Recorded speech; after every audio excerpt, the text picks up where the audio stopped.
ನಿನ್ನೆ ನಡೆದ IPL ಪಂದ್ಯದಲ್ಲಿ KKR ತಂಡದ ವಿರುದ್ಧ ಮುಂಬೈ ತಂಡ ಜಯವನ್ನ ಸಾಧಿಸಿದೆ. IPL 2025ರ 12ನೇ ಪಂದ್ಯದಲ್ಲಿ ಮುಂಬೈ ತಂಡ ತವರಿನಲ್ಲಿ 8 ವಿಕೆಟ್ಗಳ ಚೊಚ್ಚಲ ಜಯ ಗಳಿಸಿದೆ. ಹಾಲಿ ಚಾಂಪಿಯನ್ಸ್ KKR ವಿರುದ್ಧ ಟಾಸ್ ಗೆದ್ದು ಫೀಲ್ಡಿಂಗ್ ಆಯ್ಕೆ ಮಾಡಿಕೊಂಡ ಮುಂಬೈ ತಂಡ 16.2 ಓವರ್ಗಳಲ್ಲಿ ಎದುರಾಳಿ ತಂಡವನ್ನ 116 ರನ್ಗಳಿಗೆ ನಿರ್ಬಂಧಿಸಿತು.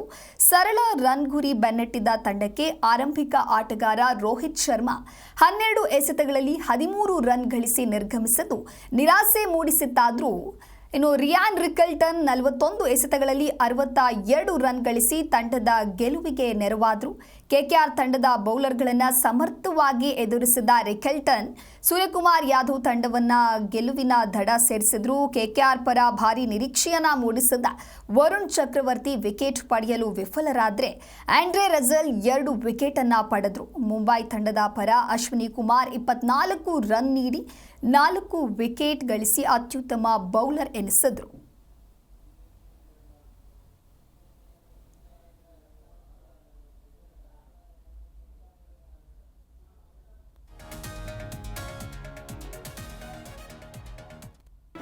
ಜಿ ಕನ್ನಡ ನ್ಯೂಸ್ ಈಗ ನಿಮ್ಮ ಮನೆಯಲ್ಲೇ ನೋಡಿ.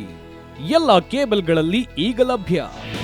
ನಿಮ್ಮ ನೆಚ್ಚಿನ ಜಿ ಕನ್ನಡ ನ್ಯೂಸ್ ಈಗ ಸನ್ ಡೈರೆಕ್ಟ್ ನಲ್ಲಿ number 292, Tata play number 1664, Jio TV number 1334, NXT digital number 30, in cable number 30, city networks 51, U digital number 162, GTPL number 17, Rockline telecommunications number 42, Shri Basaveshwara cable number 168, rural cable network 60, Vinayaka digital 57, Abhishek cable 821, city channel 53, Siddeshwara cable network 57, V4 digital Infotech 628, Surya digital networks 53, Gajanan digital number 836, Malnad Infotech private limited number